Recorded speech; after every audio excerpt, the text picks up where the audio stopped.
When most people talk about the best live-action Batman villain, they usually talk about Heath Ledger's Joker, Tom Hardy's Bane, or maybe if you're on the older side, you think of Jack Nicholson's Joker. Now, these are all amazing villain performances, but there is one recent Batman villain who not only is the best Batman villain, but is also the perfect Batman antagonist that not even the Joker can compete with when it comes to outwitting the Batman. And of course, I'm talking about the best Batman villain to ever be put on screen, the Riddler. The Riddler is such a mastermind when it comes to his schemes that it makes the Batman one of the smartest people in all of fiction look like a third grader in comparison to the Riddler. And the reason that is because the Riddler is always 3 steps ahead at all times when it comes to his plan, to the point where the Riddler is only on screen for 15 to 20 minutes in the Batman movie, but his presence is always felt throughout the whole entire movie, even when he's not on screen, because the Riddler is always a looming threat in this movie, planning everything from behind the scenes with his crazy saw trap torture scenes and his elaborate assassination attempts, that everyone else just ends up being pawns for him to move in his schemes, to the point where the only reason he gets caught at the end is because he chose to get caught. And even though the Riddler gets sent to Arkham Asylum, he still ends up winning, because he achieves his plan of flooding the city, and his impact on the city of Gotham is still felt throughout everyone's lives, to the point where even in the new Penguin show, his actions still have a larger effect on people like politicians, like regular people's lives, and even on organized crime with the Falcones and the Maronis. And I want to tell you what makes this Riddler the best Batman villain ever, and personally my favorite Batman villain to ever be put on screen. So to start off with, this Riddler actually feels like a genuine threat in this movie. Like most of the time, the Riddler is only as good as the writer, because it's kind of hard to write such a smart character in a movie, TV show, or in the comic, because if you aren't that creative on writing this character, it ends up coming out very flat. So what most iterations of the Riddler ends up becoming is a guy who hides Riddler trophies or some over-the-top character. But this version of the Riddler is heavily influenced by the Zodiac Killer, that you can even see in his similarities in his look, which makes this Riddler feel more grounded and real. So with this iteration of the Riddler, he actually feels like a genuine threat throughout this whole entire movie, with the first scene setting the tone and showcasing to us, the audience, how similar he is to Batman without flat out saying it, by showing us how he takes out a politician. He starts off by scoping the area and figuring out a way into his victim's house. Then he hides in the shadows, waiting for the right time to strike. And then when he finds the perfect opportunity, he takes out his victim, which is such a cool way to show us how the Riddler is heavily influenced by the Batman before we have the big reveal at the end of the movie, where he genuinely believes that the Batman is helping him throughout his whole entire scheme, and how Batman inspired him to put on a mask and become the Riddler. But what makes the Riddler so threatening is that he actually succeeds and ends up changing up Gotham forever, something that even this version of Batman was struggling to do, because the Riddler takes down multiple corrupt politicians in cold blood, taking down some of the biggest crime bosses later in the movie, and almost taking out the Batman himself. And the Riddler does all this with just one of his plans, and this plan ended up becoming the biggest murder mysteries ever, and does it in such a crazy way, by setting up clues to show what he's trying to achieve so that people can acknowledge what he's about to accomplish before it even happens. The Riddler is not some type of villain who does his work behind the scenes or does his crimes in secret. No, instead, the Riddler wants a genuine spectacle. He wants everyone to be watching his actions and his crimes he's committing. And the Riddler wanting a genuine spectacle for all of his crimes reminds me so much of Mega Man's iconic line. Villain, all right.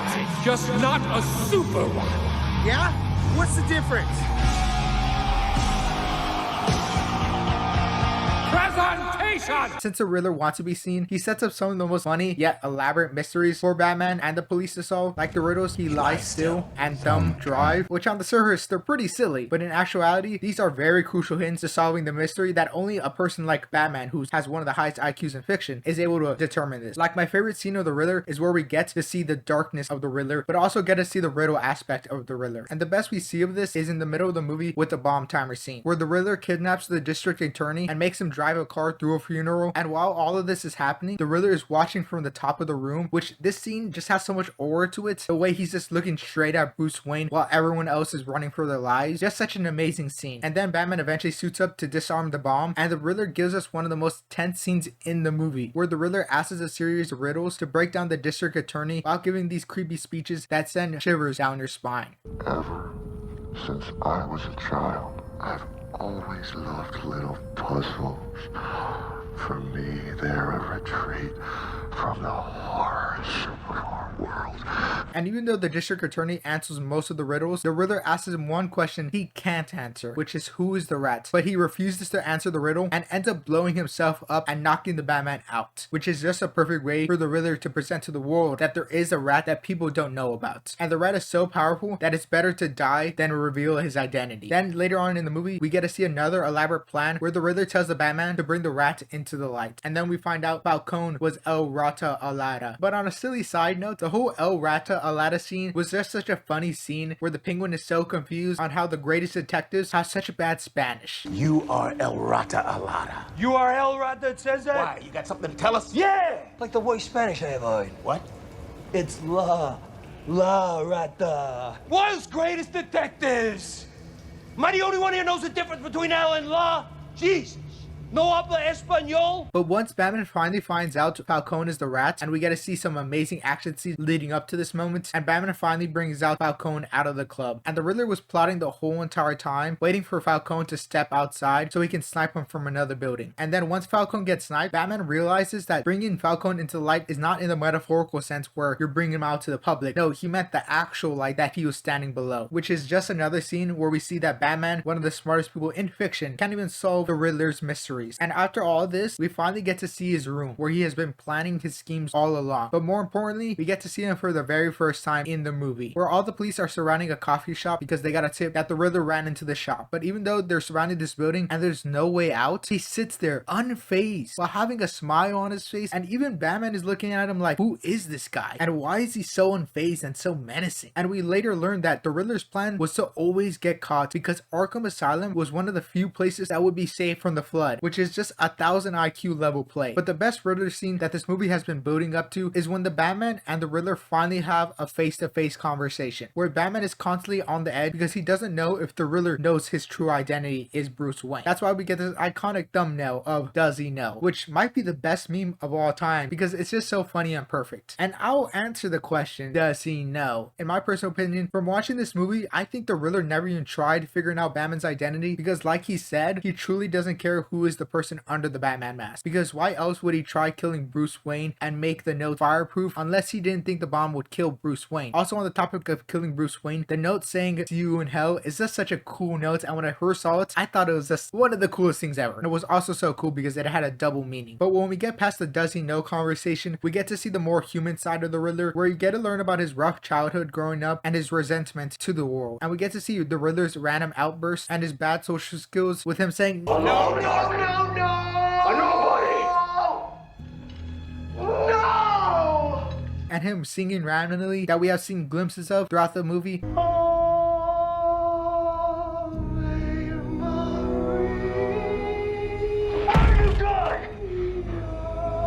And what I truly love about this Riddler is that they take such a different approach when it comes to serial killers by making him a genuine loser. Now, I know that might sound harsh, but let me explain. Most serial killers in real life and in media are propped up to be some 1,000 IQ geniuses, people who got away with it because of their skills and intellect, and end up garnering a cult-like fan bases that glaze these serial killers and feed into these serial killers' god complex, much like how the Riddler is in this movie. Most of the time, these serial killers got away with it because of horrible police management or abusing marginalized people. But in reality, most of these serial killers are not these 1,000 IQ geniuses. They are usually extremely heavily flawed people who probably had a rough childhood growing up, much like the Riddler. So the Batman movie perfectly uses these tropes and plays with the idea of the pre-established serial killer. Where throughout this movie, we see that the Riddler is no doubt an extremely smart person, but behind the mask, like most serial killers, he's a genuine loser who took it too far because of the corruption he faced in his life, and ended up creating the same situation for other little kids that would end up losing their parents and growing up in foster homes like himself and having these horrible upbringings. Where we can even see in the Penguin show with Victor, he lost his parents and his other friends, where the Riddler ended up becoming the idea of what he hated, which is just such great storytelling and is why I consider The Batman my favorite Batman movie, even over The Dark Knight. And I can go on glazing this movie without even talking about the Riddler and all the other amazing stuff in this movie. But back to the interrogation scene, this interrogation scene shows us how even though the Batman and the Riddler are chasing after the same thing, both of them went about it a different way. That's why the Batman says the Riddler is such a pathetic psychopath, he can't even comprehend that the ends don't always justify the means. Which this interrogation scene is just so amazing on so many levels that it ends up giving us such a satisfying conclusion to Batman and Riddler's conflict throughout this movie. But I would love to know what you guys think of the Riddler. For me, he has always been my favorite Batman villain growing up, and when they did him justice with this new take of the Riddler, it was so amazing to see on screen, and why the Batman movie is probably my favorite theater experience ever. But let me know down in the comments down below, what is your favorite Riddler moment? And also let me know down in the comments, what is your favorite live action Batman villain? Obviously, I appreciate all the others, especially Heath Ledger's Joker. I talked about it a lot in my Joker video. And don't forget to like and subscribe because 99% of the people watching me aren't subscribed. So don't be that 99%, be that 1%. Hope you guys enjoyed the video. Hope to see you guys next time. Later, hater. Peace.